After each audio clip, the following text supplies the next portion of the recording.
ঘুষ নেওয়ার অভিযোগে কর কমিশনার বরখাস্ত। এদিকে নারায়ণগঞ্জে বন্ধন পরিবহন নিয়ে বিএনপির দুই গ্রুপের সংঘর্ষ। শেখ হাসিনা আর ১০০ বছরেও ঘুরে দাঁড়াতে পারবেন না বলছেন খায়রুল কবির খোকন। মান্নাকে হাসপাতালে দেখতে গেলেন মির্জা ফখরুল। জানাবো আয়নাঘরের মূল হোতা তাজুল স্যার না ডাকলে মাইন্ড করতেন। এবং সর্বশেষ জানাবো কাজী জাফরউল্লাহ কারাগারে। এতক্ষণ শুনছিলেন সংবাদ শিরোনাম, এবারে বিস্তারিত। ঘুষ নেওয়ার অভিযোগে কর কমিশনার বরখাস্ত। করদাতা থেকে ঘুষ গ্রহণের অভিযোগে আয়কর কমিশনার মোহাম্মদ শফিকুল ইসলাম আকন্দকে সাময়িক বরখাস্ত করা হয়েছে। শফিকুল ইসলাম বর্তমানে চট্টগ্রাম কর আপিলাত ট্রাইব্যুনাল দ্বৈত বেঞ্চের সদস্য হিসেবে কর্মরত। বুধবার তাকে কর অঞ্চল ৭ ঢাকার কর কমিশনার হিসেবে বদলি করা হয়। প্রজ্ঞাপনে বলা হয়েছে, গত ২রা সেপ্টেম্বর নিজ কার্যালয়ে ঘুষ গ্রহণের অভিযোগের ভিত্তিতে সরকারি চাকরি আইন ২০১৮ এর ৩৯ ধারা মোতাবেক তাকে ১৯ সেপ্টেম্বর থেকে সরকারি চাকরি হতে সাময়িক বরখাস্ত করা হলো। সাময়িক বরখাস্তকালীন বিধি মোতাবেক তিনি খোরপোশ ভাতা প্রাপ্য হবেন। এনবিআর এর একাধিক সূত্র মতে চট্টগ্রামের কর আপিল ট্রাইব্যুনালের বিচারক ছিলেন শফিকুল ইসলাম আকন্দ। সম্প্রতি এক করদাতা তার বিরুদ্ধে প্রধান উপদেষ্টার দপ্তরে ঘুষ চাওয়ার অভিযোগ করেন। বিষয়টি এনবিআরকে খতিয়ে দেখতে নির্দেশ দেওয়া হয়। অভিযোগের প্রাথমিক সত্যতা নিশ্চিত হয় তাকে বরখাস্ত করা হলো।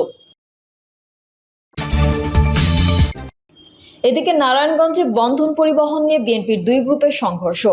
ঢাকা নারায়ণগঞ্জ রুটে চলাচলকৃত বন্ধন পরিবহনের দখল নিয়ে বিএনপির দুই গ্রুপের দফায় দফায় সংঘর্ষ হয়েছে।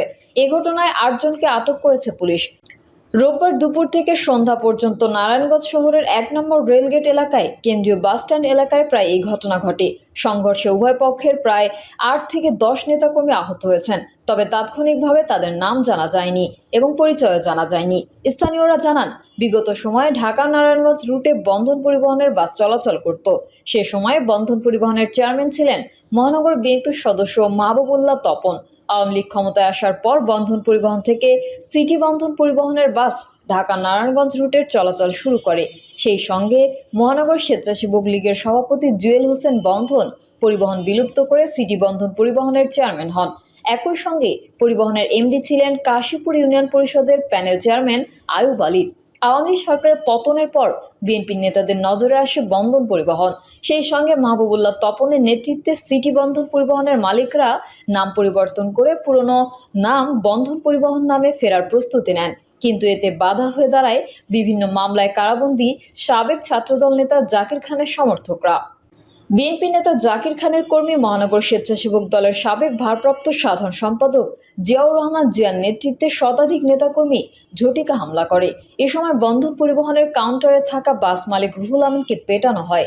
এরপর নারায়ণগঞ্জ জেলা সড়ক পরিবহন শ্রমিক ইউনিয়ন পরিবহন কার্যালয়ে ভাঙচুর ও নেতাদের মারধর করে। পরে বন্ধন পরিবহনের কাউন্টার ও চেয়ার ভাঙচুর চালায় তারা। এ বিষয়ে মাহবুবুল্লাহ তপন বলেন, আমরা বাস মালিকরা আগের নামে বাস চালু করেছিলাম, কিন্তু আমাদের উপর হামলা করে জাকির খানের সমর্থকরা। তারা অস্ত্র উঁচিয়ে গুলি করে। তাদের হামলায় আমাদের অনেক নেতাকর্মী আহত হয়েছেন। তবে সিটি বন্ধন পরিবহনের পরিচালক দেলোয়ার হোসেন বলেন, তপনের লোকজন দখল নিতে চাইলে বাস মালিকেরা বাধা দেয়। শেখ হাসিনা আর ১০০ বছরেও ঘুরে দাঁড়াতে পারবে না বলছেন খায়রুল কবির খোকন। বিএনপির যুগ্ম মহাসচিব ও নরসিংদী জেলা বিএনপির আহ্বায়ক খায়রুল কবির খোকন বলেছেন, যেই হাসিনা পালিয়ে গেছে তার দোসরদের রেখে সেই হাসিনা আর ১০০ বছরেও ঘুরে দাঁড়াতে পারবে না। গণহত্যাকারী আওয়ামী লীগকে নিষিদ্ধ ঘোষণা করতে হবে, তাদের নিবন্ধন বাতিল করতে হবে। বাংলাদেশে রাজনীতি করার কোনো নৈতিক অধিকার তাদের নেই। খায়রুল কবির খোকন আরও বলেন, কাদের বলেছিল খেলা হবে, কে খেলে দিয়েছে? আল্লাহর তরফ থেকে খেলা হয়েছে। আল্লাহর পরে জনগণ সব ক্ষমতার উৎস। তারা ভেবেছিল কিয়ামত পর্যন্ত থাকবে। আল্লাহ কি তাদের কিয়ামত পর্যন্ত রেখেছে?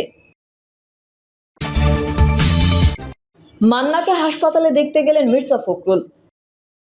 বঙ্গবন্ধু শেখ মুজিব মেডিকেল বিশ্ববিদ্যালয় হাসপাতালে চিকিৎসাধীন নাগরিক ঐক্যের সভাপতি মাহমুদুর রহমান মান্নাকে দেখতে গেলেন বিএনপির মহাসচিব মির্জা ফখরুল ইসলাম আলমগীর।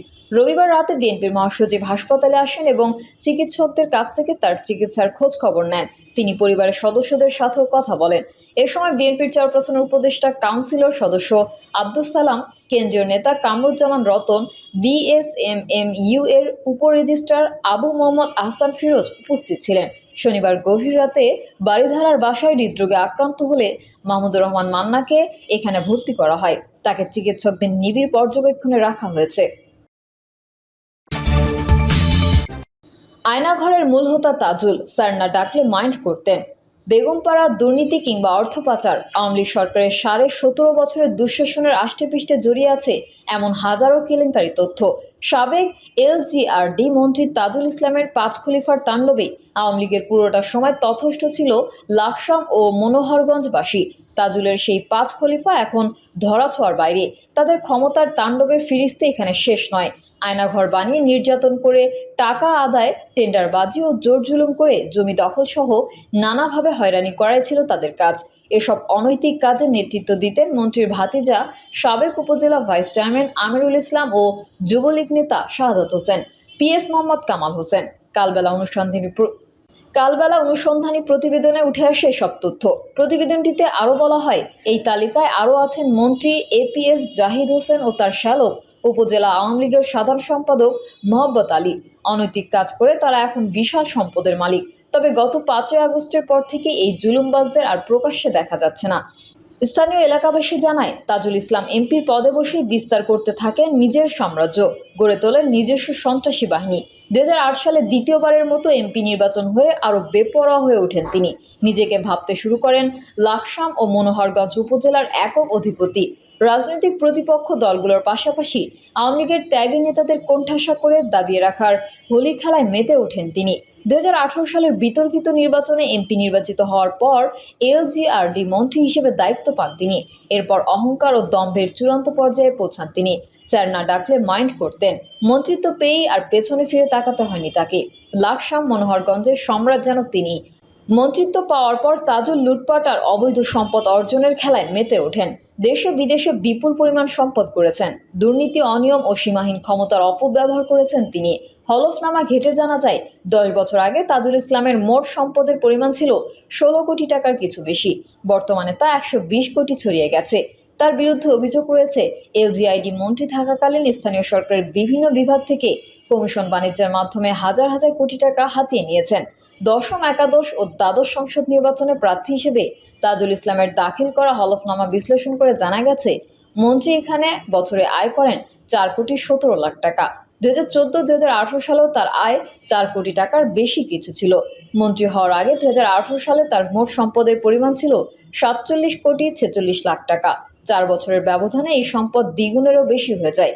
তবে এলাকাবাসী বলছে, তার সম্পদের সিকিভাগ হলফনামায় দেখানো হয়নি।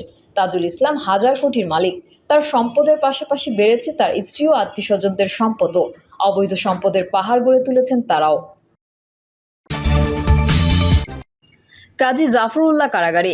রাজধানীর পল্টন থানার একটি হত্যা মামলায় আওয়ামী লীগের সভাপতিমণ্ডলীর সদস্য কাজী জাফরুল্লাহকে কারাগারে পাঠানোর আদেশ দিয়েছেন আদালত। রবিবার তাকে ঢাকার চিফ মেট্রোপলিটন ম্যাজিস্ট্রেট আদালতে হাজির করে পুলিশ।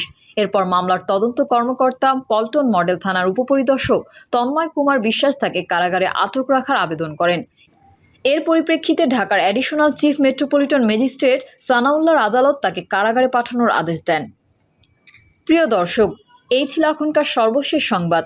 আপডেট সংবাদ পেতে চ্যানেলটি সাবস্ক্রাইব করে বেল আইকনটি ক্লিক করুন। কমেন্টে আপনার মতামত জানিয়ে আমাদের সাথেই থাকুন। ধন্যবাদ সবাইকে। আল্লাহ হাফেজ।